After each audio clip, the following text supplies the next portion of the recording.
edición ya de nuestra cátedra Sustentabilidad y Ciencias de la Complejidad. Como ya se adelantaba en intervención previa, pues una actividad que iniciamos en el 2019, específicamente en septiembre del 2019, como una forma de incluir en esta discusión pues aquellas temáticas que son asumidas, son consideradas como de punta, sobre todo porque creo que el abordaje de la fenomenología relacionada con la sustentabilidad pues demanda otras vertientes, no solamente teóricas, sino epistemológicas y por supuesto metodológicas. Y pues parte de esta trayectoria de nuestra cátedra, pues ha sido sustentada significativamente por el doctor Carlos Eduardo Maldonado, quien lleva justamente el nombre de esta actividad y pues desde el Centro de Estudios e Investigación en Desarrollo Sustentable de la Universidad Autónoma del Estado de México, valoramos, doctor Carlos, significativamente este acompañamiento que nos ha brindado y creo que hemos tenido no solamente una repercusión en términos de las participaciones, porque si bien es cierto, es una actividad que inicialmente se diseñó exclusivamente para nuestros alumnos y profesores de nuestro doctorado en sustentabilidad para el desarrollo, pero dado el alcance temático, pues se fue abriendo y halagosamente podemos asumir que ahora ya no solamente tenemos participantes institucionales, sino también nacionales e internacionales de otros y de diferentes programas de posgrado. Entonces, creo que las temáticas, las participaciones, el nivel de los expositores, pues permite y sobre todo da cobertura para generar toda esta serie de discusiones. Y pues para dar inicio a esta edición 2024A de nuestra cátedra, que ahora hace alusión a los límites planetarios, a la crisis civilizatoria y cómo se concibe la sustentabilidad, pues me permito solicitarle a la doctora Liliana Ivette Ávila Córdoba, en su calidad de encargada del Centro de Estudios e Investigación en Desarrollo Sustentable de la Universidad Autónoma del Estado de México, para que formalmente aperture esta edición de la cátedra. Doctora, por favor, sean bienvenidos todos a esta actividad. Muchísimas gracias, doctor David Iglesias, nuestro coordinador del doctorado en sustentabilidad para el desarrollo. Si me lo permiten, muy buenas tardes a todos y a todas integrantes de nuestro Centro de Estudios e Investigación en Desarrollo Sustentable, invitados e invitadas ya de muchas latitudes de este planeta. Eso me enorgullece muchísimo. Por supuesto, reciban ustedes la más cordial de las bienvenidas. Doctor Carlos, es un placer verlo a través de la pantalla, obviamente no lo mismo que saludarle de forma personal. Sin embargo, ya un poco escuchando todo lo que comentaban nuestros profesores investigadores de aquí del Centro de Estudios e Investigación en Desarrollo Sustentable, desde el doctor Freddy, que nos hablaba acerca de los avisos, ¿verdad?, del Congreso y el próximo simposio a realizarse en abril, y bueno, pues por supuesto el doctor Rafa con todas las cuestiones de la cátedra y de los dossiers que se han venido dando con distintos investigadores e investigadoras, que todos, bueno, todos coincidimos en esta situación de la sustentabilidad. Y desde luego todo lo concerniente y un poquito asuntos más de casa con el doctor David. Me remonto a aquel 2019 cuando inauguramos la primer cátedra justamente en la Casa de la Mora. Quizá a muchos de ustedes ya no les tocó, pero es un orgullo que desde ese entonces hasta este momento, ya 5 años, si nos ponemos muy cuantitativos en el tiempo, es el quinto año ya que llevamos a cabo esta cátedra. Y bueno, pues para una servidora es un gusto enorme y un orgullo darles la más cordial bienvenida a nombre de la doctora en Ciencias Sociales Marta Patricia Zarza Delgado, nuestra directora de Investigación y Estudios Avanzados, quien les manda un caluroso y afectuoso saludo, un cálido abrazo a todos y a todas ustedes a la distancia. Y bueno, pues a través de una servidora les expresa este gusto, ¿no? felicitación por llegar al quinto aniversario de la Cátedra Sustentabilidad y Ciencias de la Complejidad. Carlos Eduardo Maldonado, siempre engalanada por una cantidad inigualable de profesores, profesoras, investigadoras que han participado en este evento, siempre en pro de poder justo enriquecer las actividades en principio del doctorado y para continuidad del centro de investigación en general, las redes que de él emanan y bueno, pues ya teniendo una mayor asistencia y eso, créanme, nuestras autoridades lo valoran, lo aprecian y nos lo reconocen ampliamente.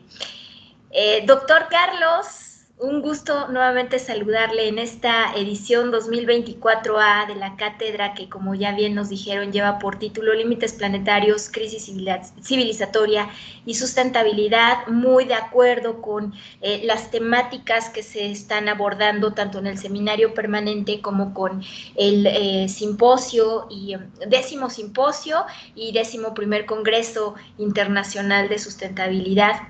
Y bueno, pues un poquito acerca de esta cátedra en la edición 2024A, reflexionaremos y discutiremos de la mano de nuestros invitados e invitadas, de nuestros expertos, justo sobre estos tópicos que resultan de los límites planetarios que conllevan a la crisis civilizatoria desde el enfoque de las ciencias de la complejidad, con el fin de poder fortalecer nuestras líneas de generación y aplicación del conocimiento de nuestro doctorado en sustentabilidad para el desarrollo y bueno, pues no solamente ya del doctorado, ¿verdad? De todos aquellos y aquellas personas que estén deseosas de conocer un poquito más acerca de esta, valga la expresión, compleja temática.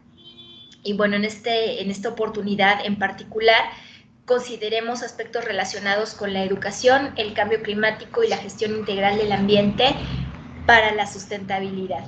Sin más, y agradeciendo la asistencia de todos y todas ustedes, les doy la más cordial bienvenida a esta edición de la Cátedra Sustentabilidad y Ciencias de la Complejidad Carlos Eduardo Maldonado, que funge como nuestro primer ponente de la serie de charlas que llevaremos a cabo dentro de este año 2024.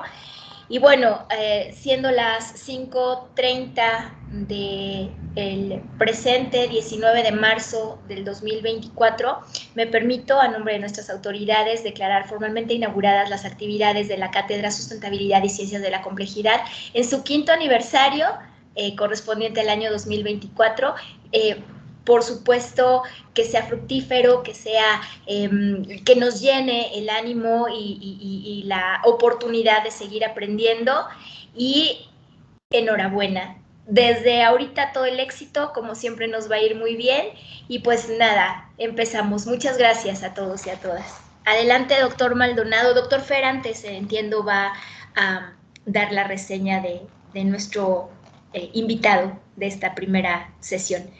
Sigo con Gracias, ustedes. doctora Muchas Liliana. gracias. Gracias por esta colaboración.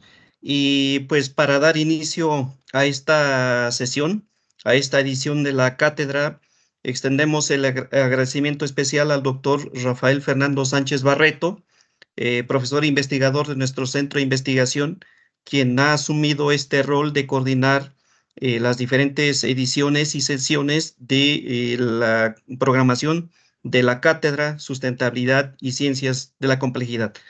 Y pues voy a cederle la palabra al doctor Sánchez Barreto para que modere esta sesión. Sean bienvenidos, muy buena tarde a todos. Doctor Rafael, adelante. Bienvenido, doctor Carlos. Gracias, doctor David. Bueno, pues para no llevar más allá el preámbulo y presentar al doctor una muy breve semblanza, porque me decía él, bueno, pues ya son, yo creo que más de 40 cuartillas de lo que podemos tener de su hoja de vida, pero esto es algo muy sucinto para todos aquellos que nos acompañan, que tienen la primera acercamiento hacia la cátedra y también al pensamiento y trabajo del doctor Carlos Maldonado.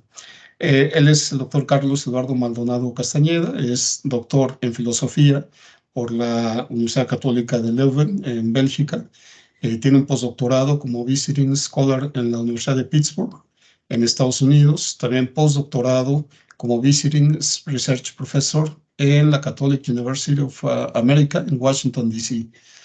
Academic Visitor en Facultad de Filosofía por la Universidad de Cambridge, en Inglaterra. Profesor titular de la Facultad de Medicina de la Universidad El Bosque, en Colombia. Es doctor honoris causa por la Universidad de Timisoara, en Rumania, en 2015. Doctor honoris causa también otorgado por la Universidad Nacional del Altiplano, en Puno, Perú, en 2019. Doctor honoris causa por el Colegio de Morelos, en México, en el año 2022. El Centro de Estudios e Investigación en Desarrollo Sustentable, el CEDES, de la Universidad Autónoma del Estado de México, en el marco del doctorado en Sustentabilidad para el Desarrollo, crea la cátedra Carlos Eduardo Maldonado en Sustentabilidad y Ciencias de la Complejidad, como ya lo hemos escuchado en el año 2019, con ese antecedente que tuvimos de conocerlo personalmente en 2018 en la Universidad Iberoamericana León.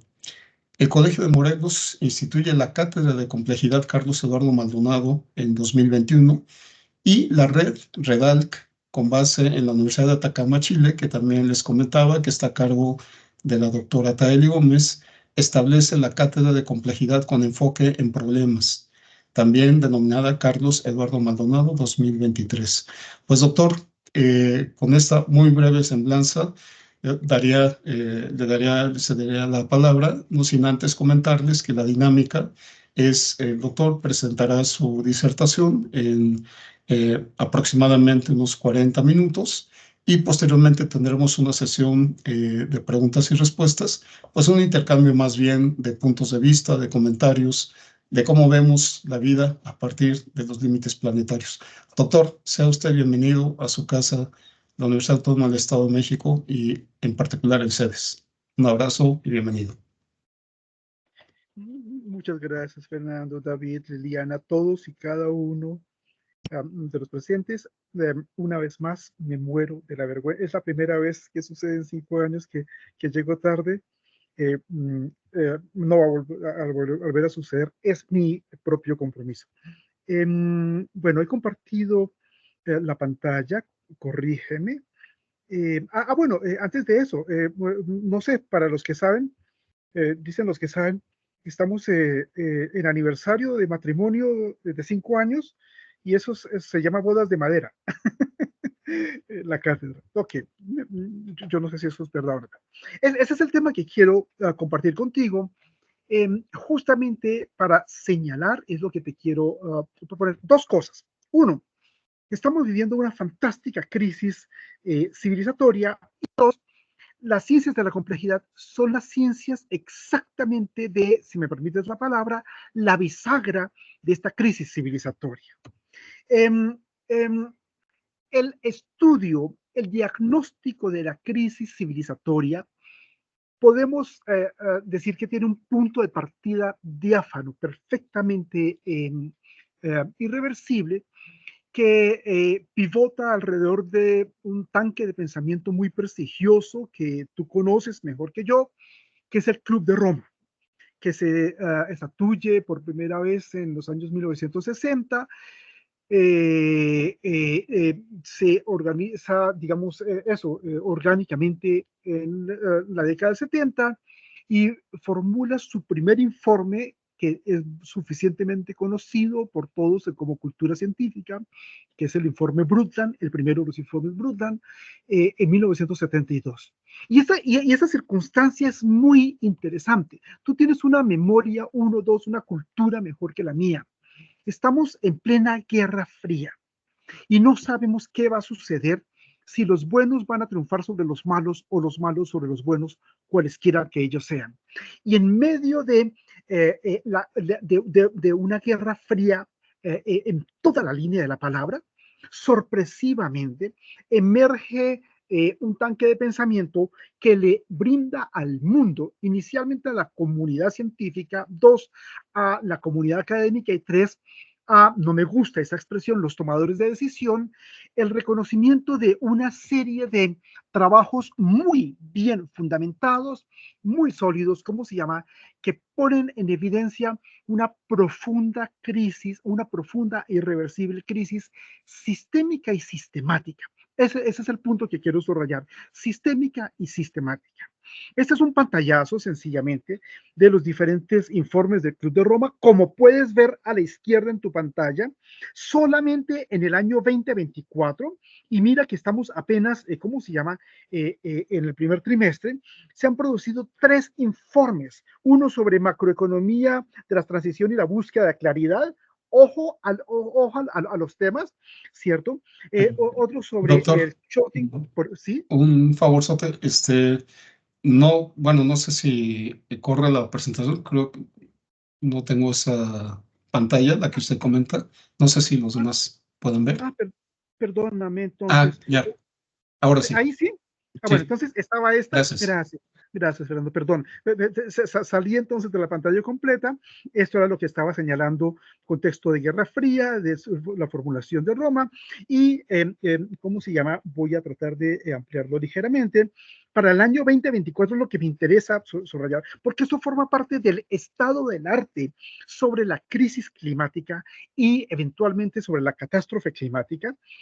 Tú y yo no tenemos ningún problema con el inglés, y lo que te quería llamar la atención es que para el año 24, estamos en el primer trimestre, ya hay 3 informes, los estaba leyendo, pero para recuperar tiempo no lo voy a hacer, ¿cierto? En el año 2023 se produjeron 4 informes. Es verdaderamente uno apasionante la acumulación de información, 2, la producción de información y de conocimiento que enfocan de manera contundente al hecho de que es la segunda vez que utilizo la palabra, vivimos una crisis sistémica y sistemática. Nadie que se preocupe por el medio ambiente en el sentido amplio de la palabra. 1, 2, nadie que se preocupe por los temas de sostenibilidad, de sustentabilidad, nadie que se preocupe, y es mucho más importante, por la vida misma, puede abstenerse de, en el aparato crítico, pegarle una mirada. Es cierto, pegarle una mirada a los distintos informes del Club de Roma. Ya voy a decirte una cosa muy importante al respecto. Entonces, ese es, si me permites la expresión, el primer campanazo muy fuerte del hecho de que verosímilmente nos encontramos en una crisis irreversible, subrayo verosímilmente, irreversible, ¿cierto? Pero lo que sí quiero subrayar en términos de complejidad es con consecuencias totalmente impredecibles. Ese es el punto. Entonces, lo que se nos aparece ante la mirada sensible es la impredecibilidad de la crisis que estamos viviendo.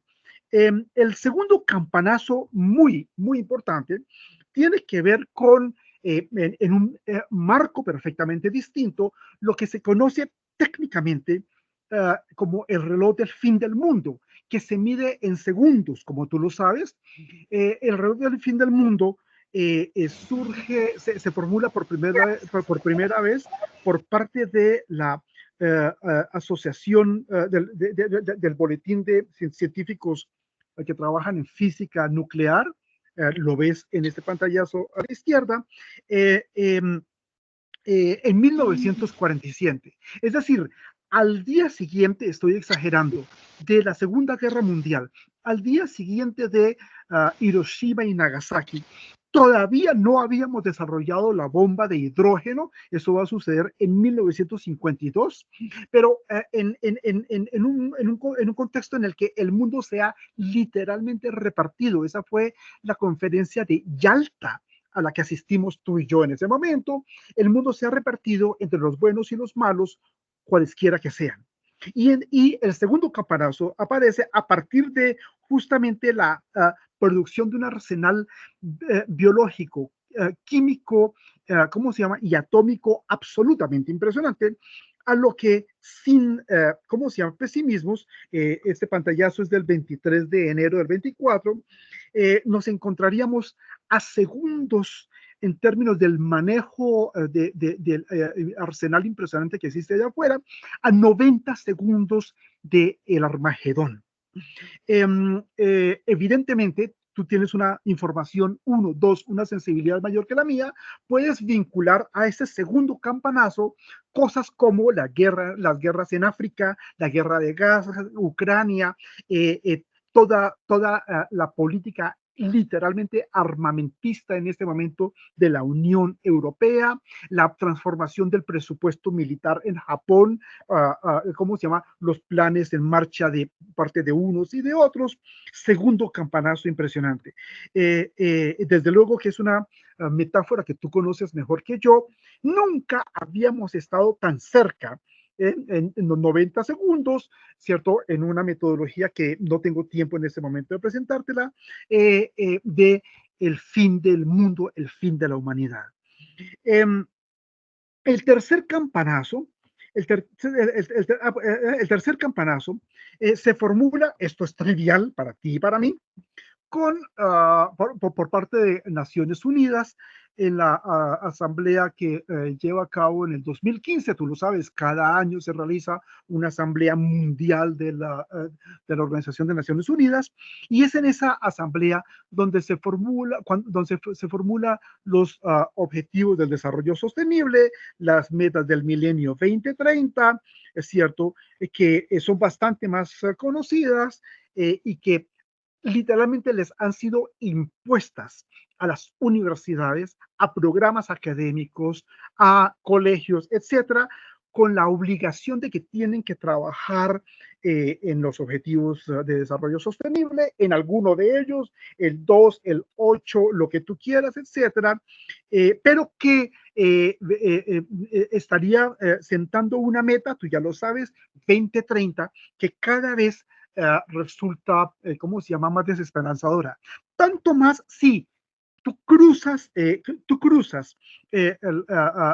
los objetivos del milenio 2030 con las diferentes conferencias mundiales de Río de Janeiro, de París, etcétera, qué sé yo, en la que no se ha logrado absolutamente nada. Lo único que ha producido esas conferencias es papel.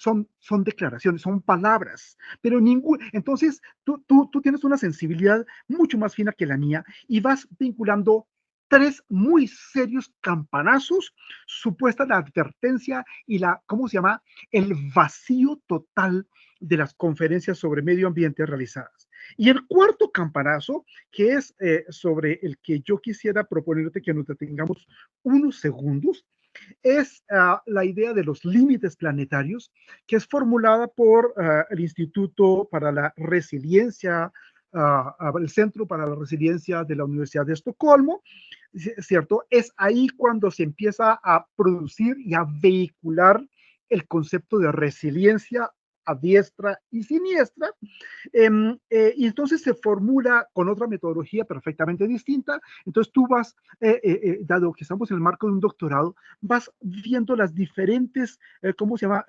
metodologías que tenemos a mano. Una, plural, absolutamente interdisciplinaria. Dos, una metodología que toma como unidad de base los segundos. Tres, digamos, los trabajos sobre sostenibilidad, sobre sustentabilidad, etcétera. Y cuatro, ¿cierto?, la identificación de nueve límites planetarios que pondrían en evidencia la forma de que sabemos manejar el mundo, sabemos vivir o no. Es muy interesante que observemos cómo la velocidad, una vez que se formula, entonces tú tienes la capacidad de cruzar los cuatro campanazos recíprocamente, y el cuadro que resulta es sumamente evidente, la velocidad con la que los límites planetarios se vienen superando. Este es simplemente un pantallazo. En el año 2009 teníamos 3 límites planetarios que se estaban cruzando. Para el año 2015 es absolutamente desproporcional. Y, ¿cómo se llama?, en el año 2023 se superaron, solo en ese año, se superaron 3 límites de los 6 que se han superado. Ojo, en un solo año se superaron 3 límites de los 6 que se han vinculado.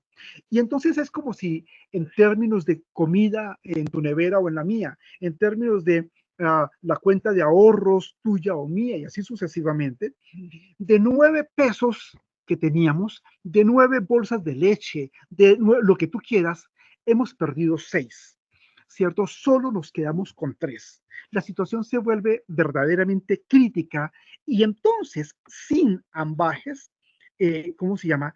El escenario que llegamos es el de una profunda crisis civilizatoria, de tal tipo que, y entonces el concepto que se acuña proviene de la medicina y las ciencias de la salud, asistimos a un colapso civilizatorio. Los diagnósticos son profusos, los estudios son numerosos, ¿es cierto? No sería una novedad para ti o para mí decir que hasta el Vaticano, incluso el Vaticano, que no es precisamente un centro de pensamiento, ¿cómo se llama? Produce una encíclica que se llama Laudato Si, mostrando que hay una profunda crisis ambiental con consecuencias totalmente impredecibles. Te podría ampliar los diagnósticos, evidentemente los de la corporación RAND, Research and Corporation, ¿cierto? En fin, eso formaría parte de un estado del arte que tú logras identificar mejor que yo. Y entonces la consecuencia es absolutamente evidente, ¿cierto? Es que asistimos más que a una crisis sistémica y sistemática, a un colapso civilizatorio.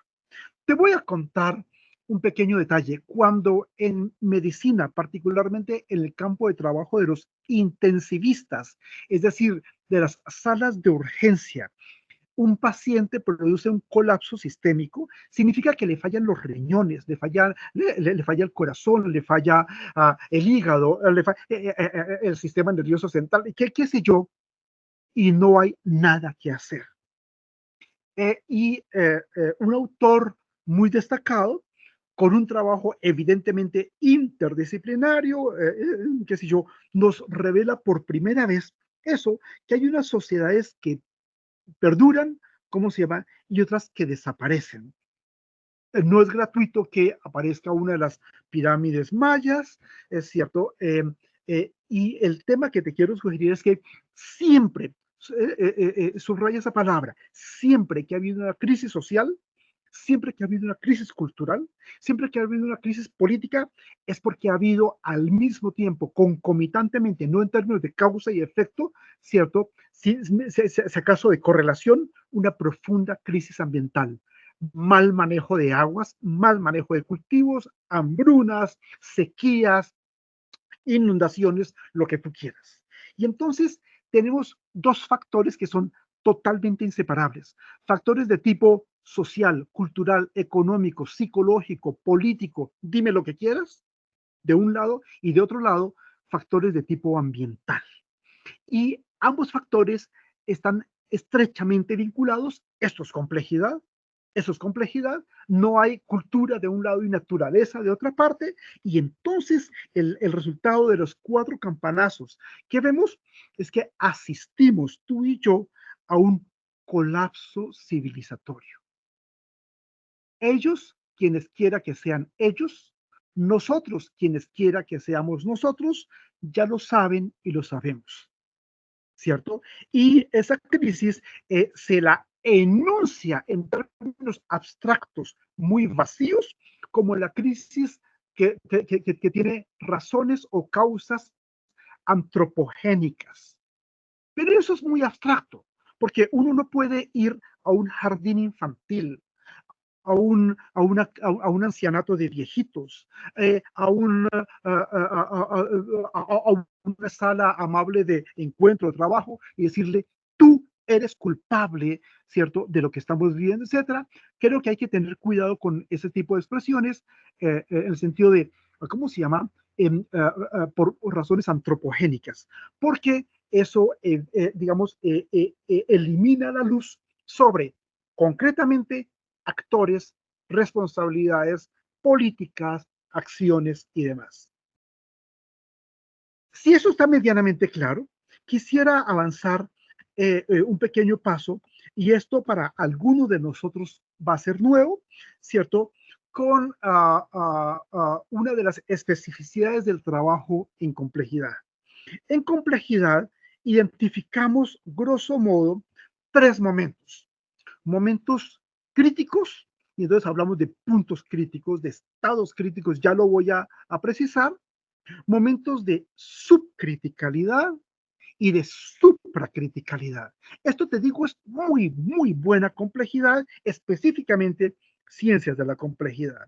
Y entonces, la ilustración más elemental posible proviene del campo de la física, ¿cierto? Y la ves en la pantalla, tres estados de la materia, digamos en términos muy elementales. No es cierto en absoluto que la materia tenga 3 estados. Tampoco es cierto que tenga 4 estados con el plasma. Cuando yo sé bien de física, de partículas elementales, cuando yo sé muy bien de cosmología y demás, puedo identificar, ese no es el tema principal hoy, que existen 48 estados de la materia. Despacio, existen al día de hoy 48 estados de la materia. Ok, no importa, para efectos pedagógicos, porque me interesa avanzar en otra dirección, podemos mostrar un punto crítico. Ahí está, un triple punto crítico en el que un sólido, el hielo, se convierte en líquido, en el que un líquido o un sólido, el hielo o el agua, se convierte en gas. Y entonces lo que estudiamos, la metáfora es evidentemente física, son esos puntos críticos o en los que efectivamente podemos observar que hay, digamos, no necesariamente en términos empíricos, en la construcción metodológica, en la construcción heurística y demás, los momentos en los que hay irreversibilidad. La complejidad consiste en una palabra, si me permites decirlo de esa manera. La complejidad consiste en la flecha del tiempo, en la asimetría entre el pasado y el futuro, ¿cierto? El hecho de que recordamos el pasado, pero no podemos recordar el futuro.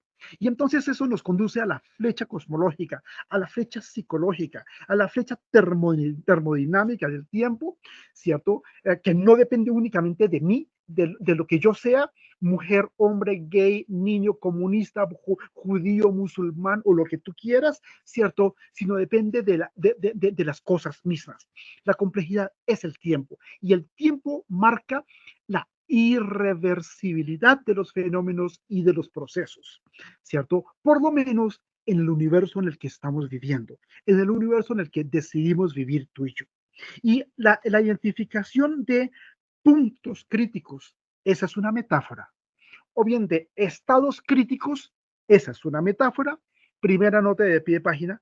No te olvides, tú ya lo sabes mejor que yo, que la buena ciencia no se para sobre conceptos, sobre categorías, sobre demostraciones, ecuaciones o experimentos, sino además, quizás principalmente, en metáforas, símiles, ¿cómo se llama? Hipérboles, sinécdoques, y así sucesivamente. Entonces, tenemos metáforas en complejidad, tales como en el filo del caos, metáforas tales como sistemas alejados del equilibrio. Ok, entonces, ¿por qué? Porque en la imagen tú la ves, pero en el mundo real tú no ves tú no ves una línea en la que el agua empieza a bullir, de un momento a otro comienza a bullir, ¿cierto? O un momento en el que el agua comienza a evaporarse, ¿cierto?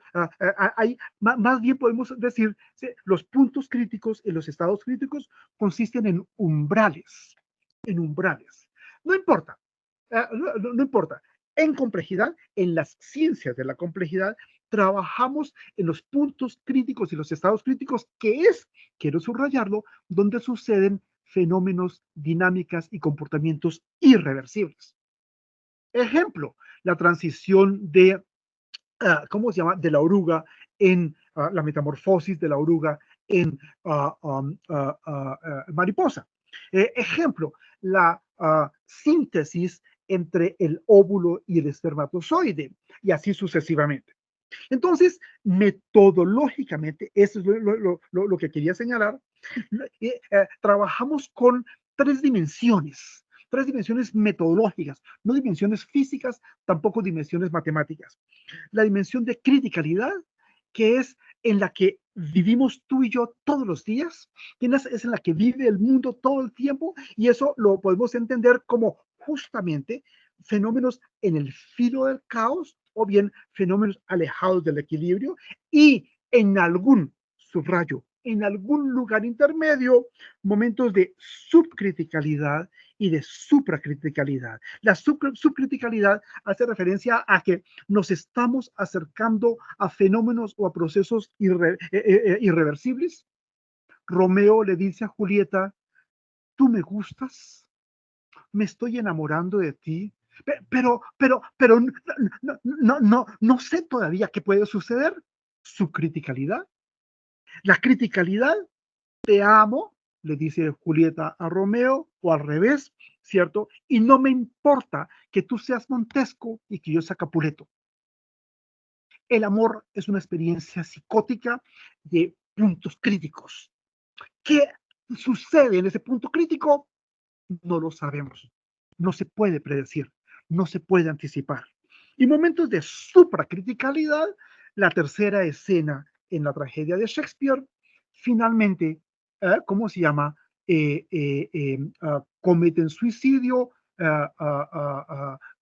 Julieta y Romeo, y ese fenómeno es totalmente reversible, ¿cierto?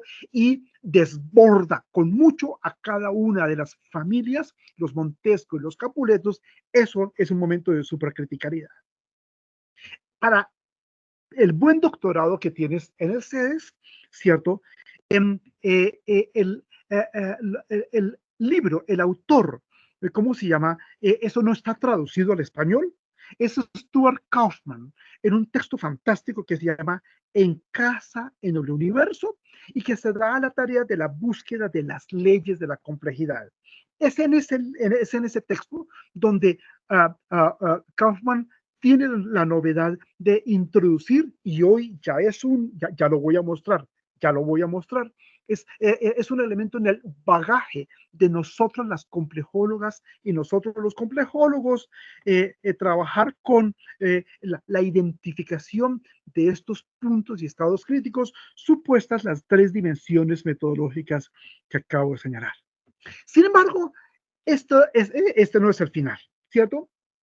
Adicionalmente, con la criticalidad, con la subcriticalidad y la supracriticalidad, esto es muy bueno.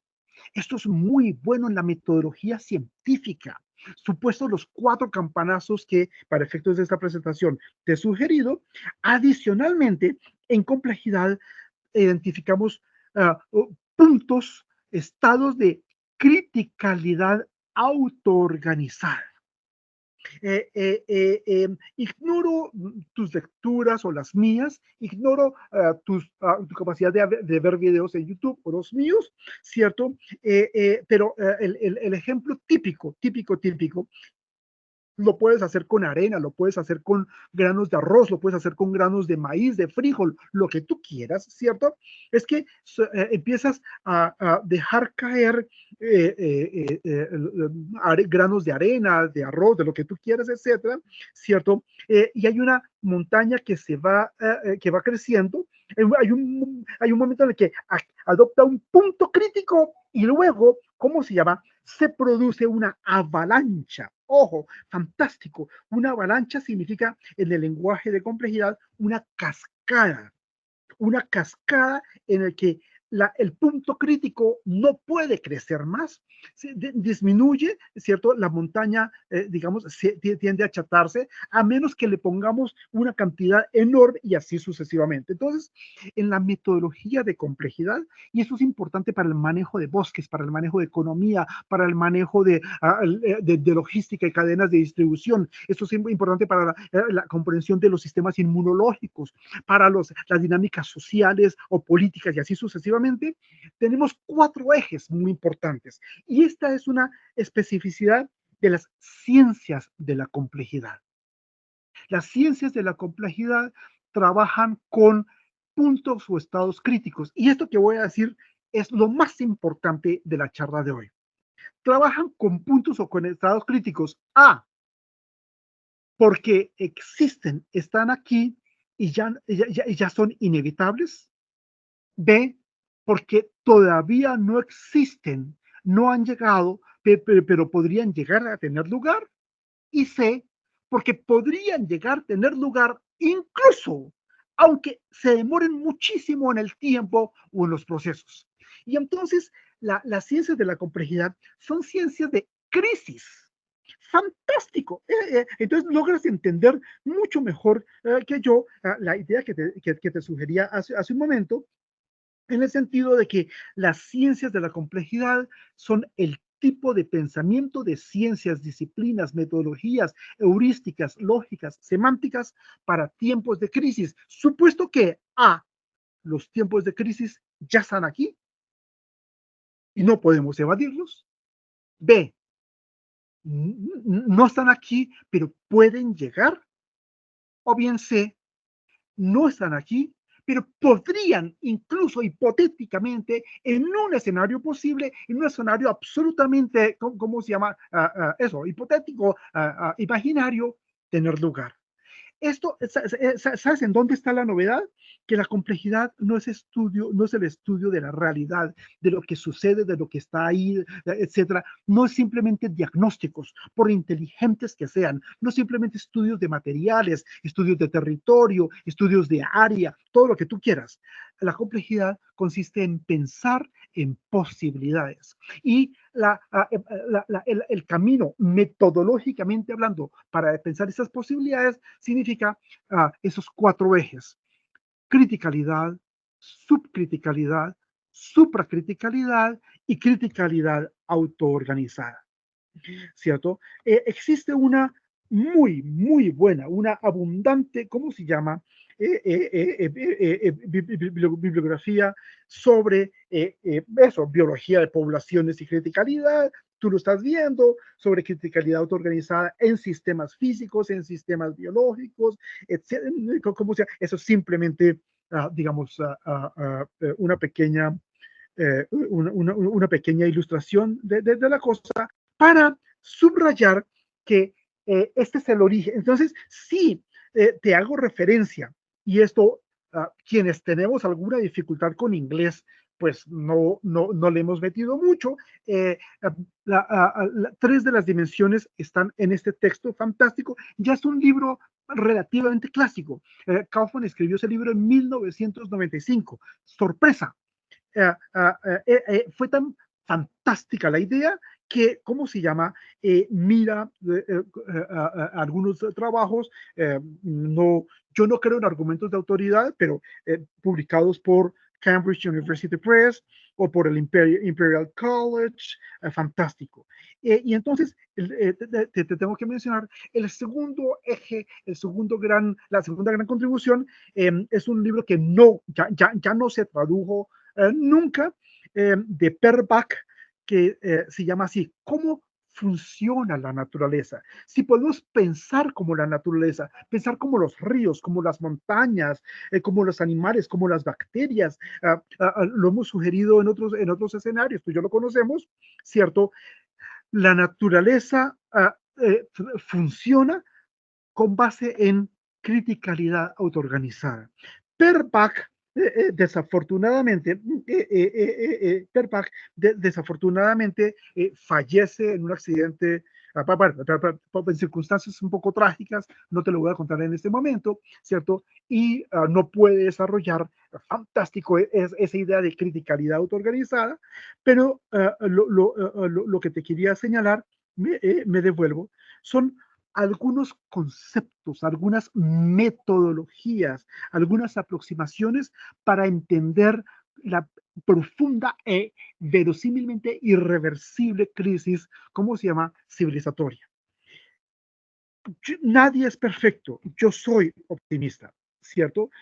Lo que te estoy queriendo decir es que mientras que literalmente estamos asistiendo, y con esto entro entonces, me ajusto a los 40 minutos que generosamente me concedía Fernando, ¿cómo se llama? Mientras que algunos estamos viendo ante nuestros ojos el colapso de una civilización. Ejemplo, la tasa de natalidad en los países de la OCDE, México y Colombia formamos parte de la OCDE, la Organización para la Cooperación y el Desarrollo Económico. Teóricamente serían los países mejor, ¿cómo se llama?, con mayor democracia, más desarrollados, etcétera, ¿cierto? Tienen una tasa de natalidad inferior a la necesaria. Y el significado de eso es que nosotros los jóvenes no queremos casarnos, nosotros los jóvenes no queremos tener hijos, nosotros los jóvenes no creemos en el futuro. Los que creemos en el futuro somos los viejitos, pero los jóvenes no creemos en el futuro. Y entonces, el tema maravilloso es que simultáneamente, mientras hay un colapso civilizatorio, hay una nueva civilización que está naciendo empíricamente ante nuestros ojos. Pero ese, ¿cómo se llama?, no es el tema central que te quería presentar. Supuesta la transición civilizatoria a partir de un elemento, y esto es muy, muy importante que se me olvidaba subrayarlo, te puedo compartir la bibliografía, etcétera. Es muy malo, es epistemológica, científicamente, lo mío es la ciencia en general, ¿cierto? Es muy malo hablar de los ODS, etcétera, porque, y el chisme, la primicia, es que el fundamento teórico, el fundamento científico, el fundamento epistemológico de los ODS se encuentran en los límites planetarios. Y eso Naciones Unidas jamás lo hizo explícito. Han sido algunos investigadores e investigadoras, ¿cierto? Específicamente 3, tengo la bibliografía, ¿cómo se llama?, que han puesto de manifiesto que, la última vez que lo digo, los fundamentos científicos de las metas del milenio 2030, los fundamentos científicos de los ODS, me gusten o no me gusten, en realidad se encuentran en los límites planetarios, un tema que la mayoría de nosotros no hemos abordado, un tema que ha pasado de agache porque ha primado un criterio de autoridad. Y, ¿cómo se llama? En ciencia, tú y yo sabemos, en ciencia no hay autoridad. En otros planos sí hay autoridad. En el ejército, en la iglesia, en mi familia, yo no sé dónde, ¿cierto? Pero en ciencia no hay autoridad. Y la sugerencia, simplemente con eso termino, la invitación sería a pensar los límites planetarios a partir de los 4 ejes metodológicos que te quería proponer. Con eso me ajusto a los 40 minutos. Soy un buen niño y no te agradezco en el año. Naturalmente quedo abierto a preguntas, objeciones, comentarios, lo que sea.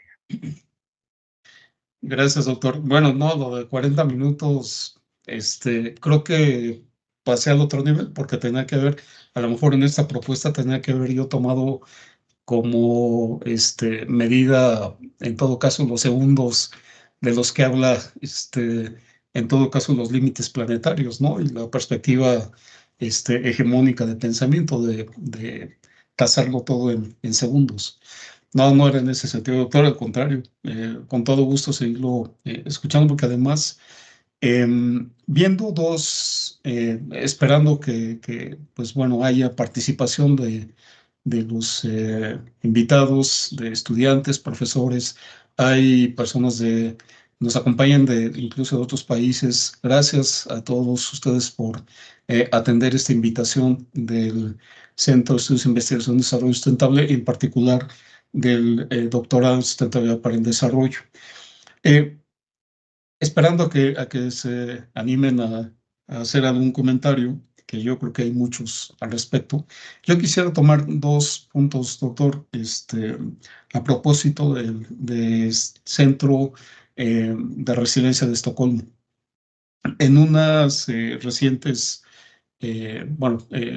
reportes, imágenes, ellos hablan también del antropoceno. ¿Hay alguna relación que también, porque está la parte de estudios de la resiliencia en el antropoceno? Entonces, es decir, marcan una pauta en términos de eras, porque además en alguna otra ocasión lo habíamos escuchado de usted también, esta perspectiva de que no tenía que ver con una visión del antropoceno, ¿no? En todo caso, sí, las crisis y estos colapsos provienen de perspectivas antrópicas, ¿no? Pero eso no quiere decir que se remita uno a una era prácticamente no geológica, pero sí antropocéntrica, ¿no? O en este caso, bueno, derivada de nuestro propio actuar como seres humanos, porque además no es solamente, digamos, nuestra propia intervención de manera individual, lo colectivo está llevando a otros niveles digamos, de esta crisis que pasa el colapso. Esa es una. Y la otra me llama la atención porque hace apenas unos días, yo creo que lo conoce usted, al doctor Alfredo Jalife, que es geopolítico. Él compartió una imagen que a mí me llamó mucho la atención.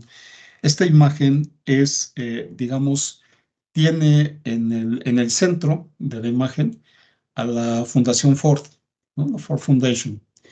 De un lado tienen, digamos, políticos a los cuales están sufragando.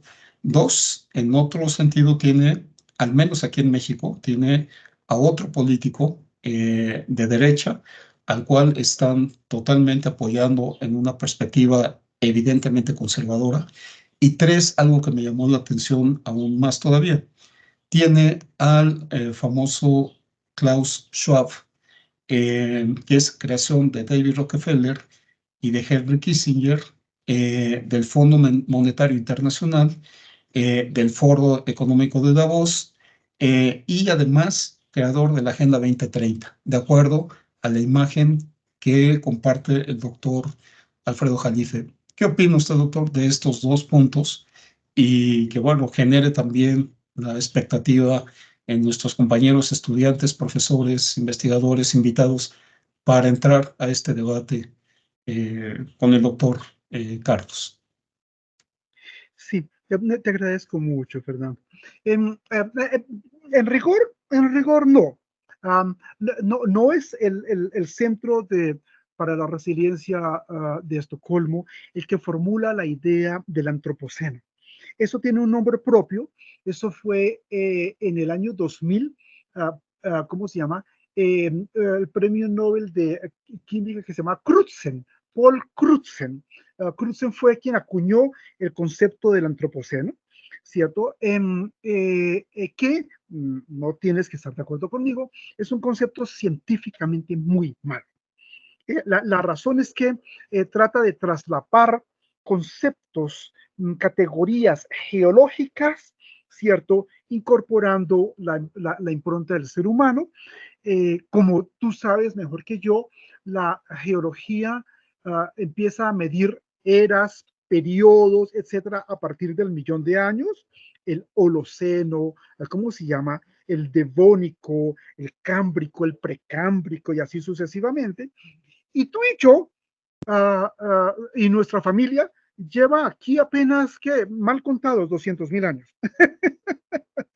Mal contados, 200, semana más, semana menos, ¿cierto? Entonces, es un concepto, digamos, pegajoso, pero científicamente muy malo.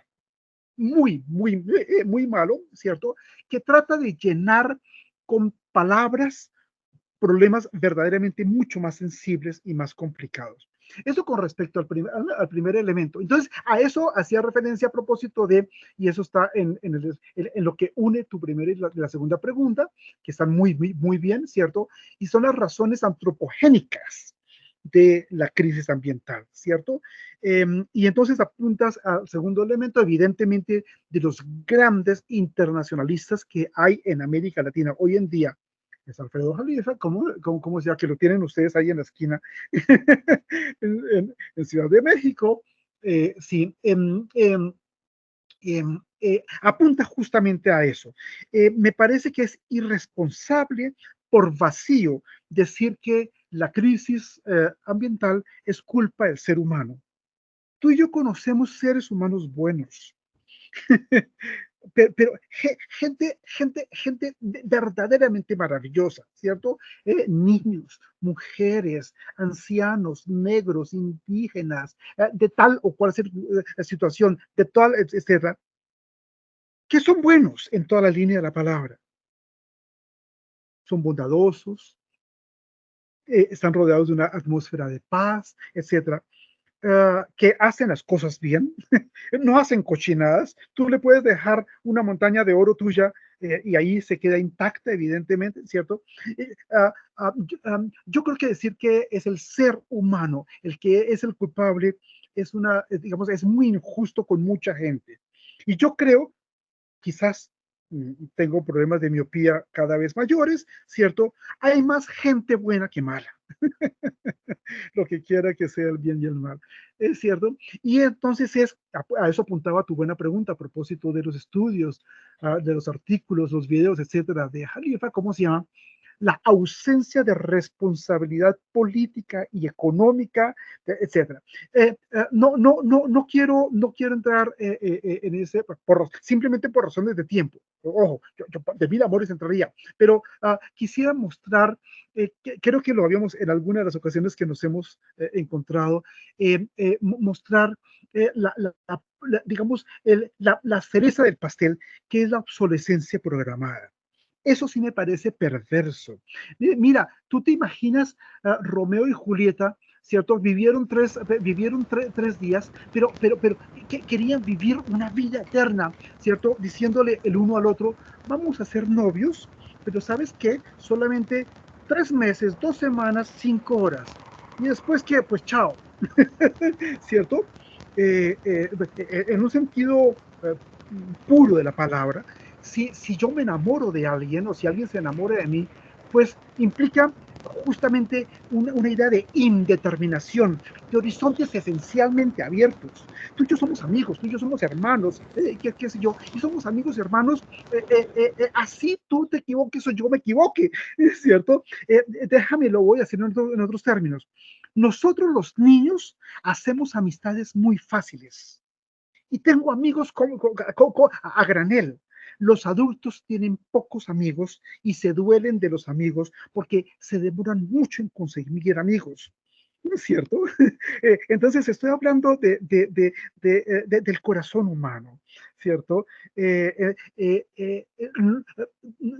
subrayar eso. Los adultos tienen pocos amigos y cada vez menos amigos. Los niños tenemos muchos amigos. Sí, tú eres amigo mío, y ahora sé, y ya, y eso implica la capacidad de, entonces, son uno, obsolescencia programada, dos, amigos, para mostrar que hay gente buena y que eso trata de evitar, ¿cómo se llama? El antropoceno, ¿cómo se llama? Razones antropogénicas, etcétera. Trata de poner el dedo en la llaga con factores económicos, políticos, militares, etcétera, absolutamente perversos. No es un secreto decir a propósito del reloj atómico, la mejor tecnología de punta en el mundo para tirios y para troyanos, computación cuántica, criptografía, ¿cómo se llama? Nanomateriales, física de materiales, ingeniería, lo que tú quieras, se usa para fines militares. Híjole, ¿cierto? Entonces hay esos caballeros, que tú mencionabas a uno de ellos, a Klaus Schwab, etcétera, ¿cómo se llama? Quieren echar una cortina de humo y decir, mira, David Fernando, Liliana, Luis Alberto, Priscila, Freddy, etcétera, qué sé yo, son, pues no, que no, despacio, despacio. Ellos se llamaron a sí mismos los tomadores de decisión, una palabra horrorosa, ¿cierto? Bueno, tienen que asumir las consecuencias de haber tomado malas decisiones y malas acciones. Eso, entonces, a propósito de, me devuelvo. Crutzen como fuente, a propósito de Jalifa, ¿cómo se llama la imagen que tú presentabas? Digamos, responsable. Y entonces el punto sensible es la no separación entre ciencia, por ejemplo, ecología, entre ciencia, por ejemplo, genética, ciencia, por ejemplo, biología del paisaje, etcétera, y ciencias sociales, etcétera. Perdóname, regálame 2 segundos, hay una mano, 2 manos levantadas, ¿es cierto? Perdona, mira a Milei, mira, y más allá de que me guste o no Milei, lo que él le está diciendo es, no quiero ciencias sociales y humanas.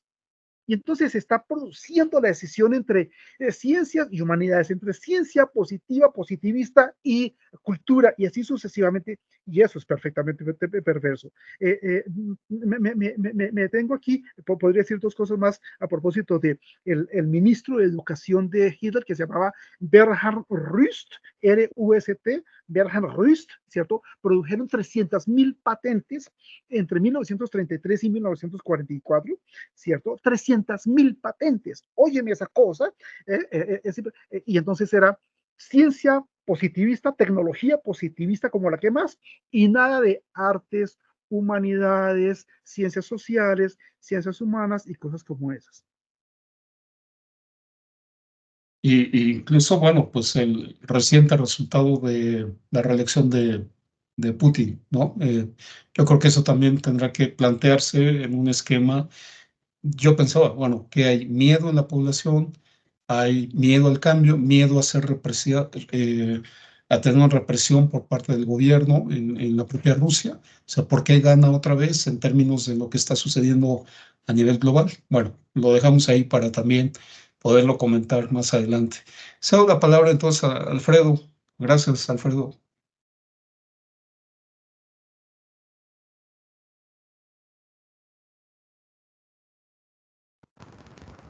Hola, ¿qué tal? Buenas tardes. ¿Sí me escuchan, Rafa?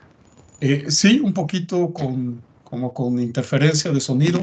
A ver si se escucha mejor. Cortado, pero Sí. ok. Doctor Carlos, pues primero agradecerle su magistral ponencia que nos acaba de citar que estamos en una crisis civilizatoria y que estamos al borde del precipicio ambiental. Yo estoy de acuerdo. Habla por acá Alfredo Líbanos, Facultad de Química, México. Pero según su óptica, ya estamos en esta situación. ¿Ahora qué se debe de hacer para mejorar, para salir de esta crisis que tenemos actualmente?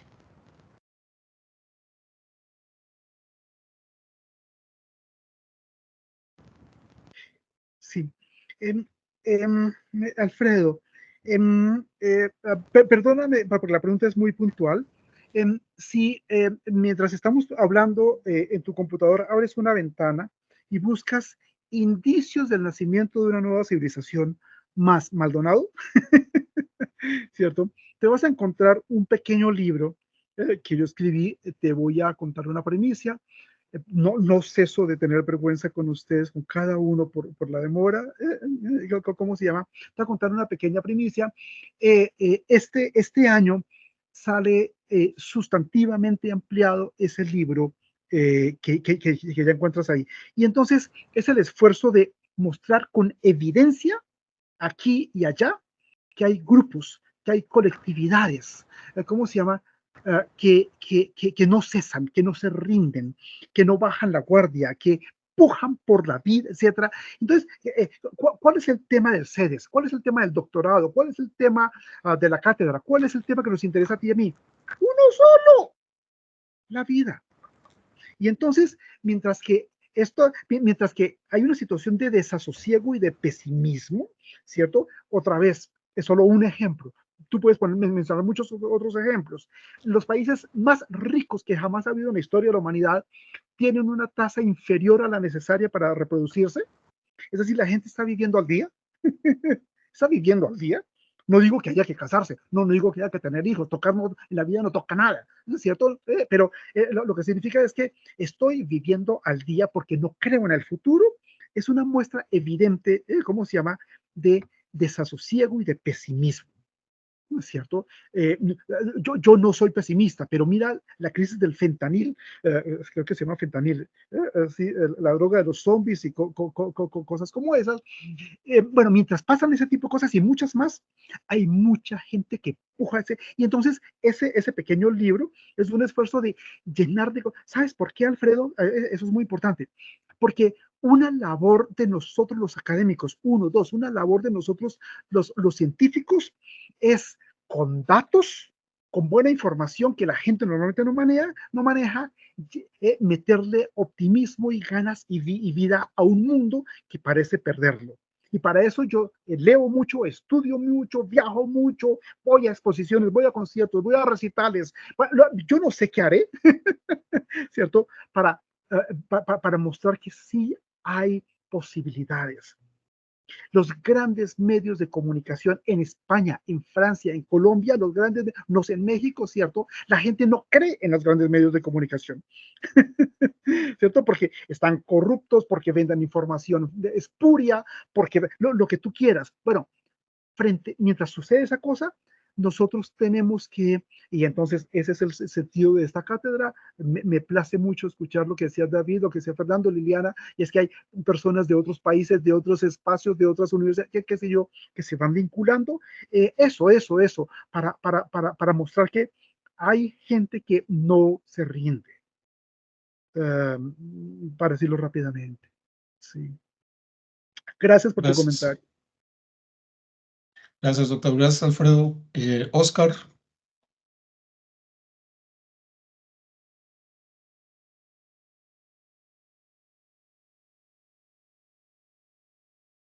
No se te escucha el micrófono, por favor. Hola, ¿ya me escucha mejor? Ah, perfecto. Ahora Muchas sí te gracias, escuchamos. doctor Maldonado, fue muy interesante, bueno, los abordajes.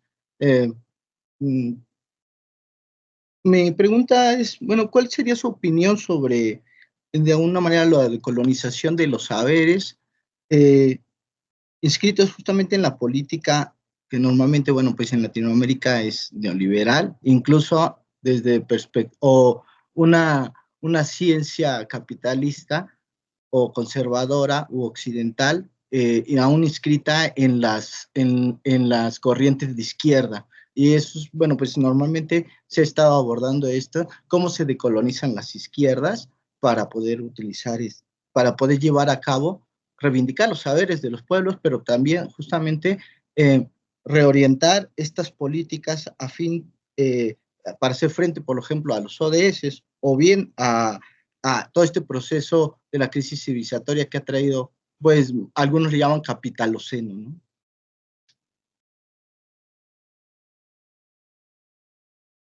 Sí. Gracias, Oscar. Empiezo por detrás. Yo creo que se queda muy corto el diagnóstico del capitaloceno, porque esta no es una crisis del capitalismo, tampoco del sistema de libre mercado, tampoco del neoliberalismo. Otra vez, yo soy optimista, es una crisis civilizatoria de Occidente, es un motivo de optimismo, ¿cierto? Hay dos ventanas para leer a Occidente, Oscar y el grupo. La ventana pequeña, que nos dice que esto nace en la Grecia antigua, y la ventana grande, que nos muestra efectivamente que Occidente nace con el advenimiento del neolítico, con la transición del paleolítico al neolítico. Nace esa estructura mental que es Occidente. Otra vez, Occidente no es una geografía, es una estructura mental, ¿cierto? Entonces, es bastante más que la crisis del capitaloceno, ¿cierto? Sí, la tres tristes tigres. Bueno, ¿y tú sabes por qué? Porque es la crisis de un modelo antropomórfico, antropológico y antropocéntrico. Occidente es eso. Occidente es, incluso ya no lo de matices, ¿cierto? Podemos hablar en sociología, ¿cómo se llama? Del cocooning, de los getting, etcétera, ¿cómo se llama? Las distintas comunidades sociales, nosotros los emos, nosotros los gays, nosotros los negros, nosotros los latinos, nosotros los judíos, y así sucede. La gentrificación de la sociedad, ese es el concepto de la gentrificación, etcétera, sigue siendo eminentemente antropocéntrico, antropomórfico, antropológico. Eso es Occidente, ¿cierto? Ese es el motivo de optimismo. Entonces, yo creo que estamos desarrollando. Lo que pasa es que no está muy conocido. Mira, tú y yo tenemos acceso real o personal, ¿cómo se llama? A gente que habla de complejidad, que trabaja de complejidad, ¿cierto? Eso nos cuesta un poco de tiempo, etcétera. No conozco la primera, por decirlo menos, en América Latina, la primera discusión en términos de metodología que haga explícitamente referencia a esas 4 dimensiones: criticalidad, subcriticalidad, supracriticalidad y criticalidad autoorganizada. Entonces, claro, parcialmente, ¿por qué? Pues ya te lo dije, porque parcialmente eso está en inglés, y algunos tenemos dificultades, en fin, lo que tú quieras. Entonces, mi intención, y eso sí, es como las llamadas de los bancos, espero que para efectos de calidad esta llamada esté siendo grabada. Es mi intención. Liliana no lo sabe, ¿no es cierto? Fernando, David no lo sabe, qué sé yo. Mi intención es que el CEDES se convierta en el punto de referencia en América Latina en trabajos de cuidado de la vida, de afirmación de la vida. Lo llaman sustentabilidad, yo no tengo ningún inconveniente. Y entonces, más allá de izquierda y derecha, como tú y yo sabemos, es una tierra movediza, ¿cierto? ¿Cuál es la unidad de base que nos importa? La gente, la vida. Y entonces, ¿cuál es la crítica que tú y yo le hacemos a los malos gobiernos? De izquierda o de derecha, lo que quiera que sea esas cosas. Que la mala política produce sufrimiento humano. Y eso no tiene perdón de Dios. Tú y yo no hablamos así, pero las viejitas sí. Eso no tiene perdón de Dios. ¿Sí me explico? Entonces, no es una política pública la que discutimos. No es un plan de acción el que discutimos. Es el sufrimiento humano. Es la destrucción de la naturaleza. Y entonces eso le pone un polo a tierra muy, muy, muy, muy claro, más allá de las discusiones ideológicas, de ciencia, filosofía, teoría política y cosas por el estilo. Pues muchas gracias, doctor. Muchas gracias, Oscar. Gracias, doctor. Bueno, tenemos aquí en chat una pregunta de Diana. No sé si Diana esté por aquí o si gustas hacerla directamente la pregunta, Diana, prendiendo tu cámara, o si quieres que la lea.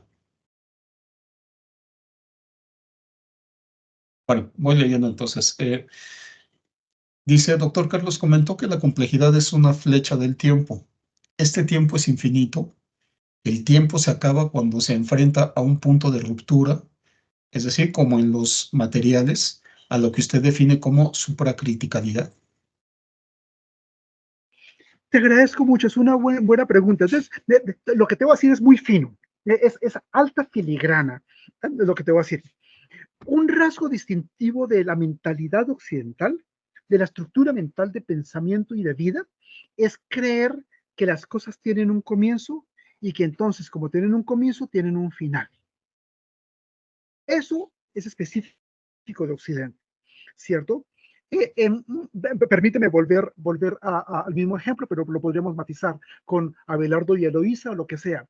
Cuando Abelardo le escribe a Eloísa, te amo, o me gustas, o quisiera que nos viéramos, lo que tú quieras, ya le gustaba antes de que lo dijera.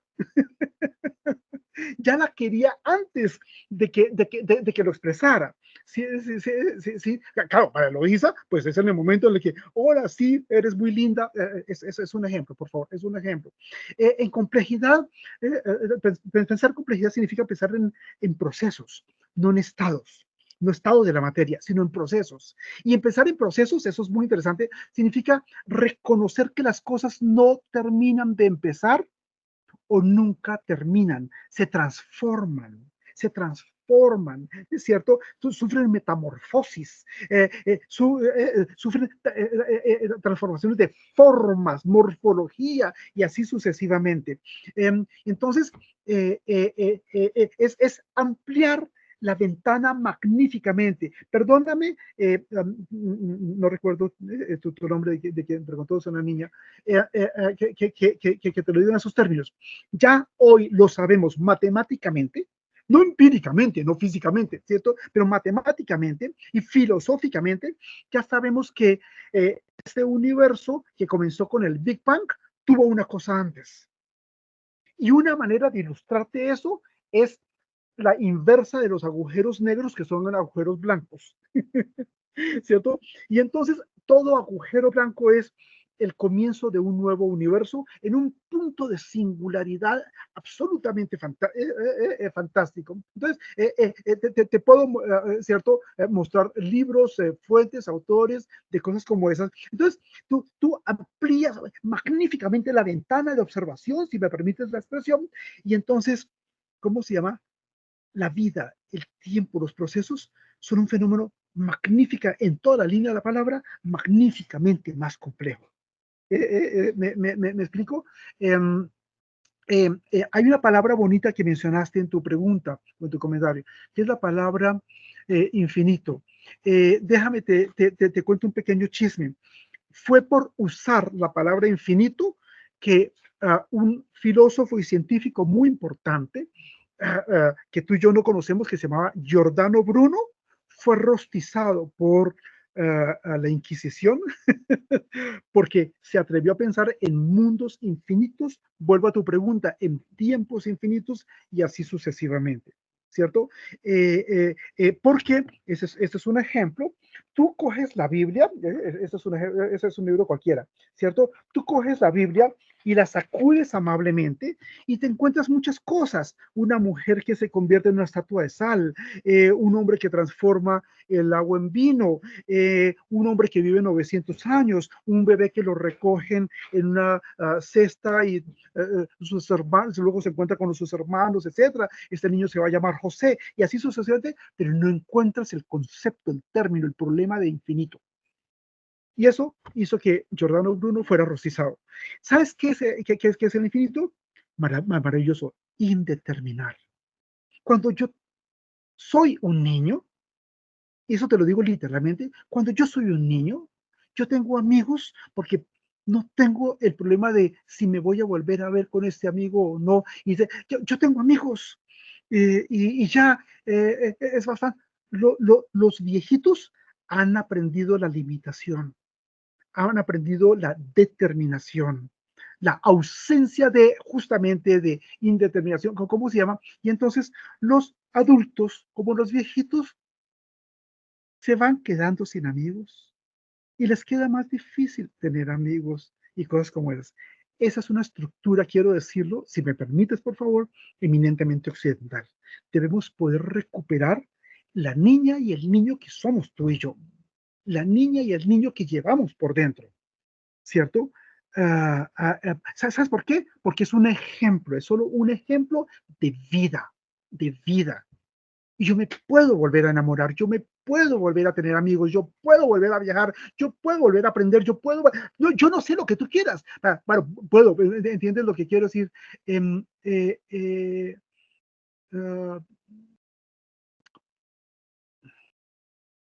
Podemos ser niños. Eso raya con la poesía, es lo que te estoy queriendo decir. Muchas gracias, doctor. Y gracias a Diana, ella es estudiante de doctorado de primer ingreso. Tenemos aquí una pregunta también en el chat, antes de pasar a la siguiente intervención de Alexis.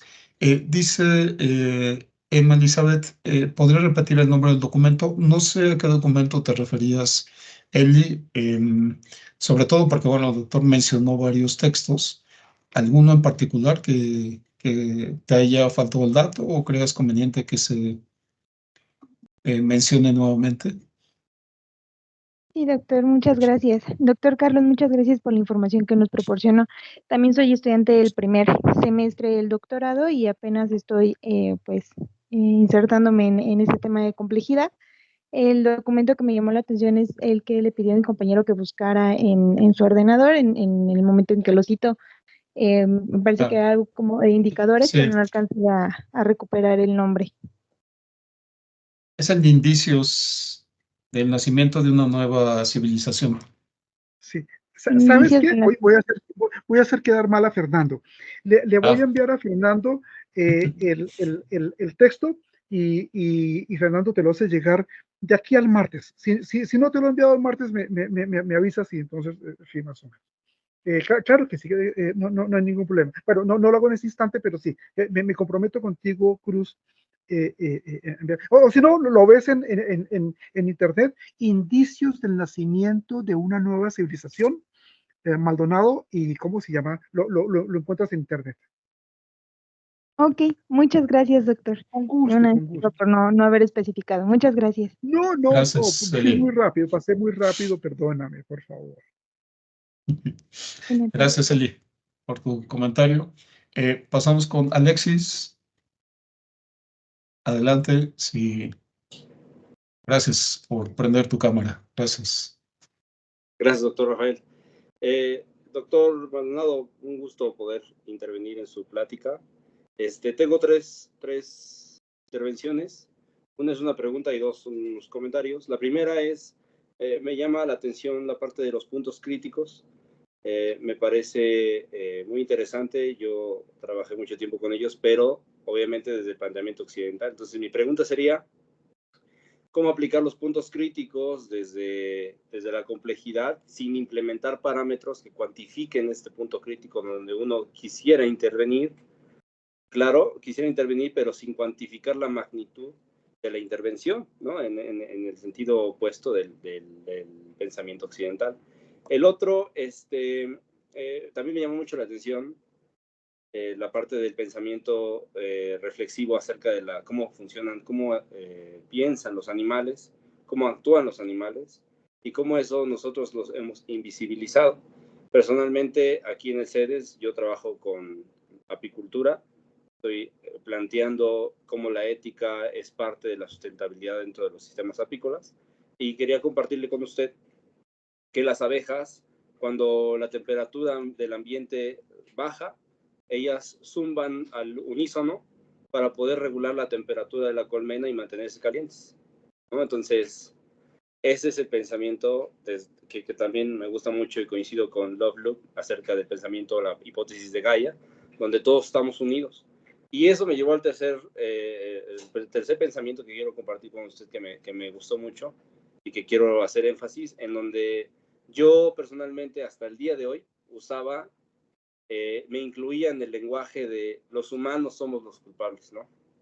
Las civilizaciones humanas, las sociedades humanas estamos devastando al mundo, y me incluía a todos, porque pues yo me siento parte de un sistema mercantil en el que consumimos y tenemos una vida enteramente compuesta por extraer los recursos y agotarlos. Pero coincido con ustedes, cierto, o sea, conozco también muchísimas personas y he conocido a muchas personas y he visto, leído acerca de muchas personas que están buscando hacer una diferencia y que no podríamos incluir en esta frase absolutista donde los humanos son los culpables de que le esté pasando esto al planeta Tierra, ¿no? Y incluirnos a todos, siendo 8 billones de seres humanos de todas las variedades posibles y habidas y por haber. Entonces, hoy mismo me retiro de este lenguaje y coincido con usted y coincido en que somos poquitos, hacemos poquitas acciones y que sacarnos de ese lenguaje absolutista posiblemente también sea parte del cambio que nos haga ver que existe una solución para frenar, para detener, para ver las cosas desde una postura diferente. Le agradezco mucho sus pensamientos, yo quería remarcarlos y también quería hacerle la pregunta de los puntos críticos porque creo yo que es algo muy importante que podríamos rescatar de la parte occidental dentro de la complejidad. Muchas gracias por sus intervenciones, gracias. Gracias a ti, Alexis. Sí, por los comentarios. Con respecto a la pregunta, más que la cuantificación, no tenemos problemas con, créeme, no tenemos mayor problema con la cuantificación, ¿cierto? La clave de tu pregunta está en la parametrización, ¿cierto? Te voy a contar un chisme para el resto de tu doctorado. La ciencia normal existe para no resolver los problemas. Y una manera de no resolver los problemas, por eso los problemas se van acumulando, porque no se resuelven. La ciencia normal no tiene interés en resolver los problemas. Y hay gente que está pagada con maestría y doctorado para que no resuelva los problemas. Y uno de los mecanismos es porque les enseñan a parametrizar. ¿Y sabes qué es parametrizar? Atender a este problema. Y entonces les dicen delimite, cochinadas como marco teórico, marco conceptual, objetivos, todo ese tipo de cosas. Y esas cochinadas lo que hacen es defina bien la pregunta o el problema, ¿cierto? Pero cuando te dicen el problema es no atiendas a los problemas vecinos que tienen una conexión con el problema que a ti te interesa. Y cuando yo dejo de ocuparme de los problemas vecinos de que a mí me interesa, pues no hago nada. Pues no hago nada. Y eso se llama parametrización. ¿Ves? Me parece que es mucho más interesante. Esto hace referencia a una cosa, en ustedes te podrán hablar, digamos, mejor que yo, que se llaman las metaheurísticas, que es una herramienta específica específica, distintiva de las ciencias de la complejidad. Entonces, me devuelvo. La ciencia normal está hecha para no resolver los problemas. ¿Cierto? Y así, ¿qué pasa? Que tú y yo mantenemos el statu quo, ¿cierto? Mantenemos a la gente ocupada, ponemos a los profesores a que se ocupen, ¿cierto? Y tienen que producir este artículo, y tienen que, etcétera. Y entonces, ¿qué pasa? Pues que entonces el sistema eso se llama capitalismo académico, pues tienen que producir, pero no piensan, no piensan, ¿cierto? Híjole, claro, eso nos conduce, digamos, al colapso civilizatorio en el que estamos. Y sí, lo de los animales y tal es fantástico. La cultura no es en absoluto un rasgo exclusivo o distintivamente humano. Es cierto, Marvin Harris en antropología, 2 Hertz en antropología, nos enseñaron a ti y a mí que la cultura era un rasgo específico de los seres humanos. Entonces, a lo que estamos asistiendo Alexis y el grupo es a la crisis del excepcionalismo humano, ¿cierto? Es decir, yo soy superior, ajeno y distinto a la naturaleza. Y entonces, ¿qué pasa? Que como soy superior, ajeno y distinto a la naturaleza, pues la pateo. ¿Y sabes quién define naturaleza? Yo. Y esa mujer linda que está ahí, etcétera, ¿es mía o no es de nadie? Y entonces es un medio para mis fines y eso se llama feminicidio. Híjole, pues estoy chingado, ¿entiendes? ¿Sí? ¿Cierto? El daño que le hago al mundo a partir de eso, de, como dicen los gringos, I me myself y cosas como esas. En fin, ese es el tema. Bueno, ahí no me voy a extender. Parametrización, sí. No, definitivamente.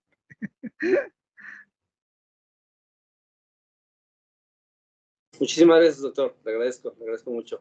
Muchas gracias por compartir. Gracias, doctor Rafael. Gracias, Alexis. Un gusto saludarte. Tenemos una pregunta más, doctor. En chat es de compañero de Fritz. Él también es recién acaba de ingresar al doctorado. No sé, Fritz, si quisieras tú plantear la pregunta de viva voz.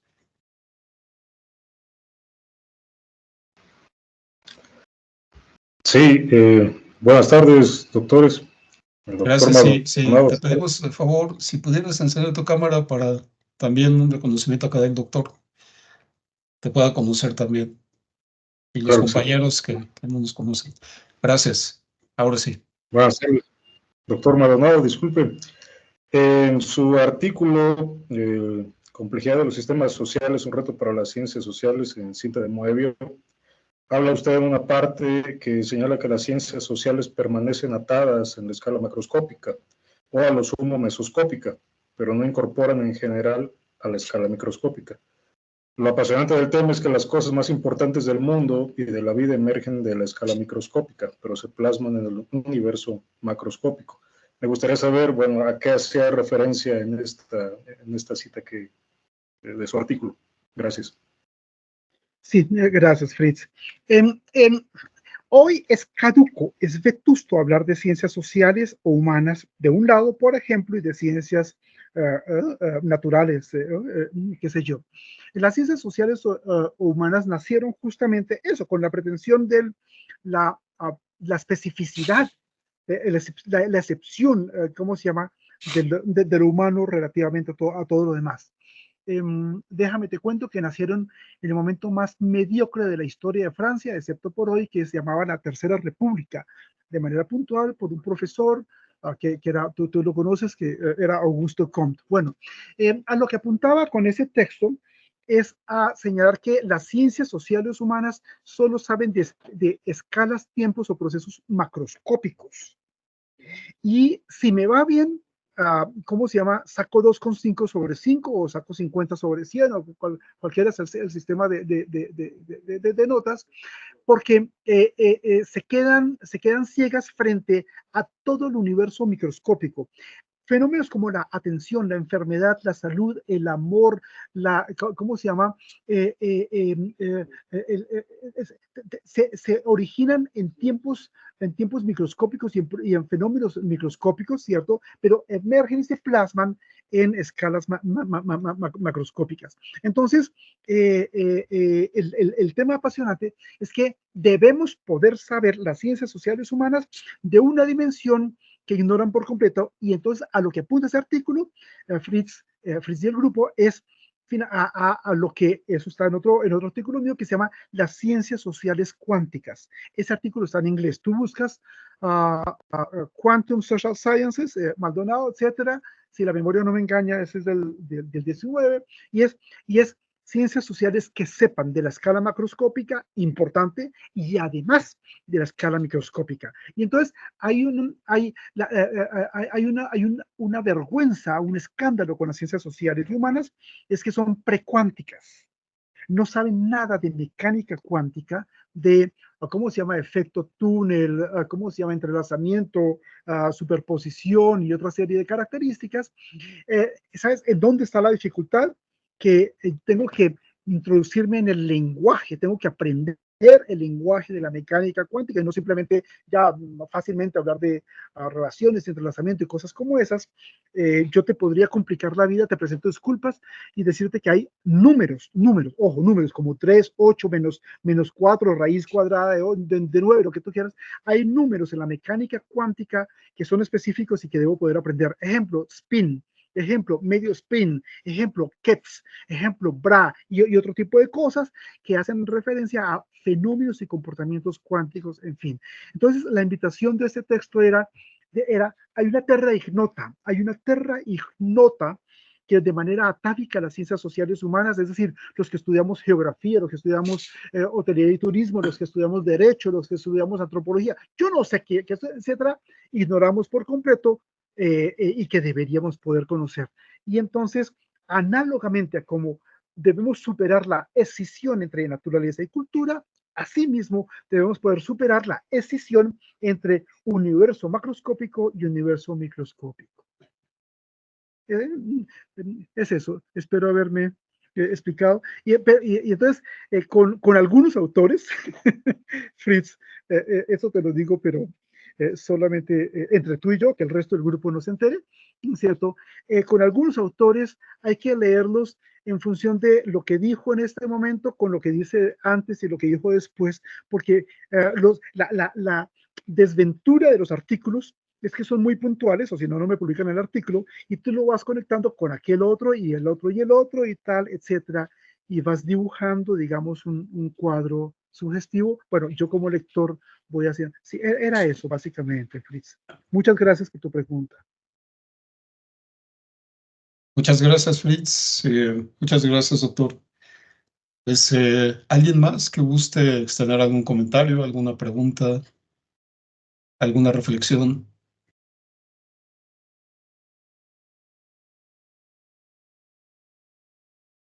Sí, doctor David, adelante. Gracias, doctor Rafa.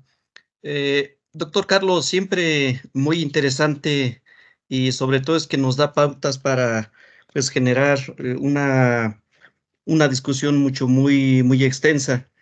En la filosofía de Heráclito, pues se hace alusión a la dialéctica de los contrarios, ¿no? Tratando de acercarnos a esto que de manera muy puntual en su disertación, pues se ha vuelto en una cuestión de puntos críticos derivado de toda esta, de estas contradicciones, ¿no? Y estos puntos críticos, pues también se ha traducido en cuestiones de crisis, de criticalidades, de cambios ambientales globales que están repercutiendo en muchas dimensiones y que al final se traduce en esa amenaza, en el riesgo de la permanencia de la vida, ¿no? Y cuando revisamos, por ejemplo, estos planteamientos de la destrucción creativa de Karl Marx, de Joseph Schumpeter, o de las simetrías sociales de Malthus, o de esta parte de la lucha de la unidad y de los contrarios y demás, ¿no? Pues en realidad lo que estamos viendo es esa serie de catástrofes que se están suscitando. Tal vez, ¿no? Un poco haciendo alusión a la pregunta de Alexis, tal vez creo que en mi percepción, y ahí es donde quiero conocer sus aportaciones, su punto de vista, tal vez creo que esta serie de contradicciones que se ha suscitado a lo largo de la historia de la humanidad o en este reloj del tiempo es por esa racionalidad que le otorgó supremacía al ser humano y que de alguna manera se tradujo como esta jerarquía impositiva de sumersión, de colonización, de explotación y incluso de esa extracción al límite, tratando de satisfacer necesidades humanas, ¿no? Y dentro de esta forma de procedencia del ser humano, del hombre, bajo ese criterio de racionalidad, la ética y la moral quedó reducida, ¿no?, a simples medios para alcanzar toda esta serie de fines, ¿no? Sin embargo, en lo contemporáneo, parte de esos planteamientos de las epistemologías eh, todavía de Occidente y aún así en las epistemologías del sur se alude que la racionalidad puede ser una de esas vías para tratar al menos de aminorar los efectos catastróficos de estos puntos críticos, de estas situaciones críticas, ¿no? En su percepción, ¿será esto esa posible vía para, pues, intentar atenuar los efectos, sabiendo que los efectos que se han suscitado al ambiente, pues lamentablemente son irreversibles, como bien se ha remarcado? ¿Hasta dónde la racionalidad puede ser esta alternativa para tratar de mantener la existencia de la vida sobre el planeta? Muchas gracias, David. Es una maravillosa pregunta. Permíteme ir por partes. Me gusta mucho la referencia que haces a Heráclito, porque Heráclito es el primero que nos permite aprender a pensar en procesos. Y ese es un buen chisme. En un momento dado me paré. Espero que esté visible. Este es un libro que la mayoría de nosotros no conocemos, de Prigozhin, que se llama Del ser al devenir. ¿Cómo se llama? El tiempo y la complejidad en las ciencias físicas. Prigozhin no se había ganado todavía el premio Nobel, ¿cómo se llama? Cuando escribe esta cosa. Y en ese libro literalmente dice, la termodinámica de un equilibrio es una física del devenir. Entonces, yo no lo sé. Pasado mañana me voy a ganar el premio Nobel y me lo voy a ganar porque lo que yo estoy pensando es fantástico, Heráclito, una física del devenir. Entonces, el primer elemento que quería mencionar, como que lo dijiste en la preparación a tu pregunta. Sí, sí, efectivamente, Occidente es el mundo del logos. Y el mundo del logos coincide plano por plano con el patriarcado. El hombre piensa, la mujer no piensa. Híjole, óyeme, yo tengo elementos femeninos. David, tú tienes elementos femeninos, ¿es cierto? En proporciones distintas, qué sé yo. Y entonces es negar el componente femenino que yo soy, que yo tengo, uno, y dos, a esta linda niña, a esta linda mujer, chas, convertirla en un objeto, ¿cierto? Y entonces conocemos toda esa historia de ahí en adelante. La parte muy hermosa de tu pregunta es que físicamente los puntos críticos no existen. Es el investigador el que los construye. Es el investigador el que los identifica. O los define, si me permites la palabra, ¿cierto? Pero empíricamente, a propósito del ejemplo que puse entre el momento en el que el agua se va convirtiendo en hielo, o el hielo en agua y en gas, etcétera, no hay una línea precisa. Quizás en la metáfora de umbral puede ser más afortunada, ¿cierto? Pero los puntos críticos no existen. El investigador logra verlos. Fantástico. Y hay distintas maneras de identificarlos, ¿cierto? A través de modelamiento, a través de simulación, a través de ejercicios de imaginación y cosas por el estilo. Pero la parte personalmente hermosa de tu pregunta es que todo el mundo del logos, todo el imperio del logos, es la negación de la sensibilidad. Y la gente, tú y yo no, pero la gente allá afuera le tiene miedo a sentir. Quizás porque yo sentí y no me fue bien, y entonces me vuelvo adulto, ¿entiendes? No como el niño, ¿cierto? Y entonces, ¿cómo se llama? La gente allá se hace pipí del susto para sentir en tal o cual sentido. Y entonces no hay que saber de psicoanálisis, no hay que conocer de Freud. Entonces yo sublimo la racionalidad, reprimo la sensibilidad y impongo normas, tareas, manuales de función, misión, visión, leyes y cochinadas de esas. El tema de la ética, muy bien lo dijiste, no es el tema de valores, de principios, de ideas. El tema de base de la ética es el del convivio. ¿Cómo convivir con otros? Lo que pasa es que para eso a veces sirven las ideas, para eso a veces sirven los valores, para eso a veces sirven los principios, pero el tema de base de la ética es la convivencia, ¿cierto? No sé en México, pero las reuniones de administración en los edificios y en los conjuntos de casas, eso es un infierno, ¿cierto? Entonces, ¿cómo puedo yo, despacio, convivir conmigo misma, conmigo mismo? Uno de los aprendizajes dramáticos que hicimos a propósito del encerramiento del COVID es que mucha gente tuvo que convivir con ella misma. Mira, yo soy hijo único, no tengo problema con eso. Entonces, yo toda mi vida he convivido, pero mucha gente no, ¿sí? Y se sacaban los ojos unos a otros, convivir con otros, y así sucesivamente. Entonces, yo conocemos historias en la pandemia en el que el hijo, es un ejemplo real, el hijo conoció a su papá.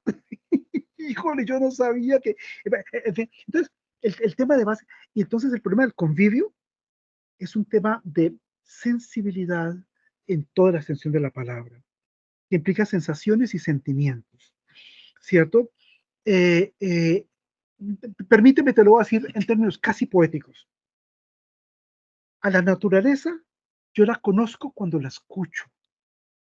Y para eso tengo que salir de la ciudad, porque en la ciudad hay mucho ruido.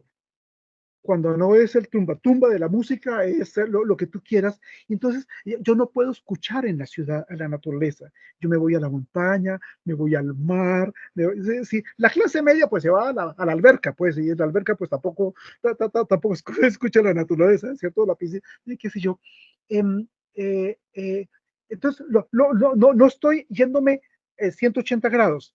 Estoy recuperando la dimensión de la sensibilidad, que es convivio conjuntamente con la de la racionalidad. La racionalidad supone identificar puntos críticos, construir esos puntos críticos, pero el tema de base es el de la vida y es el de la coexistencia, el del convivio. Y ese es un tema de piel, perdóname, es un tema de verse al rostro, de leer la mirada del otro, de identificar toda la semiótica y toda la semiología, los pequeños gestos, los pequeños detalles, los silencios, ¿es cierto? Wittgenstein no sabe de esto.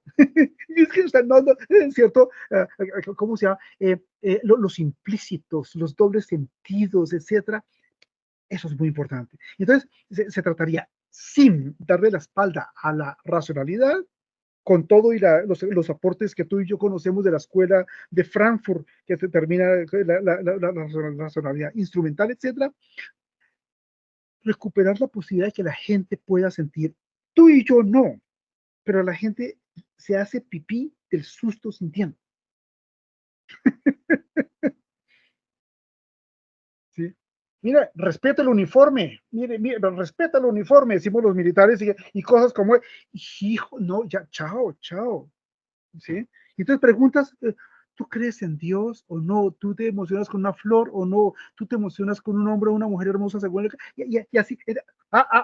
Nada. Sí, dura esa ley, pero esa ley, ¿entiendes lo que quiero decir? En fin, sí. Es la vida, la vida. Sí, gracias, gracias. Gracias, doctor, qué amable. Gracias. Doctor Rafa, gracias. No, al contrario, David, gracias. Y gracias pues a todos que nos han acompañado toda esta sesión. Ha sido y es de alguna manera un espacio que nos está preparando precisamente para la discusión en el próximo simposio, en el próximo congreso. Esto deja, pero con una gran expectativa para trabajar las propuestas, los comentarios, los procesos de investigación, los proyectos. De hecho, pues no sé, doctor, pero hay una relación también muy importante entre quienes hacemos investigación. Pero normalmente cuando estamos en los posgrados, yo lo he comentado con los alumnos, quienes hacemos investigación somos los individuos, ¿no? No hacemos investigación grupal, no hacemos investigación en equipo. A problemas de complejidad tenemos una limitante quizás en el trabajo individual a veces, ¿no? Y eso, pues también tendremos que, no sé, en un momento dado, revertir esta posibilidad de que los problemas sean, en ese afán de decir, cambiamos esa lógica de que quizás no podremos resolver de fondo las cosas, ¿no? Que estamos planteando, pero sí que podemos dar otra perspectiva muy diferente de lo que puedan ser esos mecanismos, esas posibilidades otras para enfrentar no solamente una realidad, sino realidades en términos ya plurales, ¿no? Para ello, bueno, pues, doctor, antes que nada, y agradecerles a todos y ceder la palabra a la doctora Liliana para el cierre de esta sesión. No me queda nada más que comentarles que estén al pendiente de nuestras siguientes sesiones, porque pues muy pronto nos estarán acompañando la doctora en Ciencias Pedagógicas, Rosa María Medina Borges. Ella es de la Universidad de Ciencias Médicas de La Habana, Cuba, con el tema El horizonte se divisa desde abajo, crisis civilizatoria y emergencias, para el 15 de abril. Para el 20 de mayo nos acompañará el maestro en Ciencias de la Salud con énfasis en epidemiología, Víctor Manuel Torres Mesa, que es director general del Centro Estatal de Vigilancia Epidemiológica y Control de Enfermedades en la Secretaría de Salud del Gobierno del Estado de México. Él está físicamente acá en Toluca. Y el tema que va a tocar va a ser la salud planetaria y el enfoque que se le ha dado desde el One Health como el nuevo paradigma de la salud pública. Y finalmente, para el 17 de junio, para cerrar esta cátedra tan especial en términos de los límites planetarios, la crisis civilizatoria y sustentabilidad, nos acompañará la doctora en Pensamiento Complejo, Virginia Confiantini. Ella se ubica en la Universidad Nacional de Rosario, Facultad de Humanidades y Artes en Argentina, y el tema que va a abordar serán los desafíos de la educación en la era planetaria. Pues sin más, quisiera solamente pues agradecer de parte de quienes estamos en todo este proceso de organización la oportunidad de escucharles, de verles Y doctora, pues le cedo la palabra para el cierre de esta actividad. Doctor Carlos, un abrazo. Muchas gracias, doctor Fer, para no extenderme más. ¿Sí me escuchan? Sí, ¿verdad? Sí, Muchas muy bien. gracias, doctor Fer. Muchas gracias, muy amable. Decía que ya para no extenderme más, ahora sí más que preguntas, me quedo con muchas reflexiones, doctor, siempre, ¿no? Para empezar, desde los más de 48 estados de agregación de la materia, que yo me quedé como en 15, y bueno, para empezar eso y para continuar lo que acaba de decir, ¿no? Que a lo mejor durante la pandemia esto se recrudeció más, pero que no sabemos cómo estar solos, y retomo un poco lo que dijo el doctor Fernando, o sea, ¿qué tanto sabemos investigar en esta situación de las ciencias de la complejidad, dada la problemática de las circunstancias en equipo? Entonces, siempre mucho que preguntarles, siempre mucho que conversar. Muy querido doctor Carlos, agradecerle en esta oportunidad, como siempre, la desinteresada participación, altruista participación en nuestra cátedra de sustentabilidad y ciencias de la complejidad. Y bueno, pues a todos y a todas nuestros asistentes también agradecerles el favor de su presencia, desearles la mejor de las noches, que tengan un reparador descanso. Y bueno, pues nos vemos a la próxima, que es el día 15 de abril. Igual al doctor Maldonado le mandamos su constancia vía electrónica, de favor.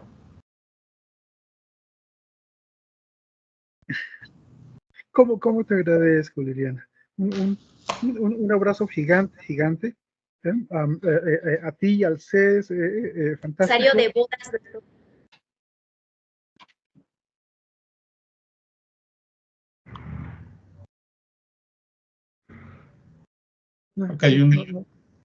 Dejemos de escucharlo un momento, pero le decía que en breve le mandamos su constancia vía correo, de favor, doctor. Un abrazo muy grande, que descanse. Un abrazo grande, gracias de verdad, y felicitaciones a ustedes por la continuidad, ¿cómo se llama? Por el espacio, por la cátedra, maravilloso. Gracias a todos y cada uno. Gracias, doctor. Si me lo permiten en pantalla, gracias, doctor Fer. Bueno, pues ahí la constancia de siempre, dirigida por nuestras autoridades, al doctor Maldonado Castañeda, por la participación con el tema límites planetarios y supracriticalidad en el marco de nuestra cátedra Sustentabilidad y Ciencias de la Complejidad, que lleva honrosamente el nombre del doctor Maldonado, Límites Planetarios, Crisis Civilizatoria y Sustentabilidad, impartida por el Centro de Estudios e Investigación en Desarrollo Sustentable, correspondiente a nuestro periodo 2024A, Toluca, México, 19 de marzo del 24, Patria, Ciencia y Trabajo 2024, conmemoración del 60 aniversario de la inauguración de Ciudad Universitaria, y bueno, pues lo signa una servidora, doctora Liliana Ivette Ávila Córdoba. En breve, a su correo, doctor Maldonado, como siempre, como un pequeño reconocimiento, con todo el cariño, con todo el aprecio y el gusto de que esté participando con nosotros de manera constante, y de aquí en más, doctor, que no sean de madera, que lleguen a ser de plata y de oro. De diamante y de titanio. Mientras no sean de talco, esas ya fueron, doctor. Esas están en 0 en la escala de Mohs. Excelente noche, que descansen todos y todas. Gracias, un abrazo. Gracias. Gracias, doctor. Gracias. Hasta pronto. Gracias, doctor Carlos. Buenas noches a todos. Gracias por su asistencia. Buenas noches, gracias. Muchas gracias por todo. Buenas noches. Hasta luego, buenas noches, doctor Carlos. Un abrazo, doctor. Buenas noches.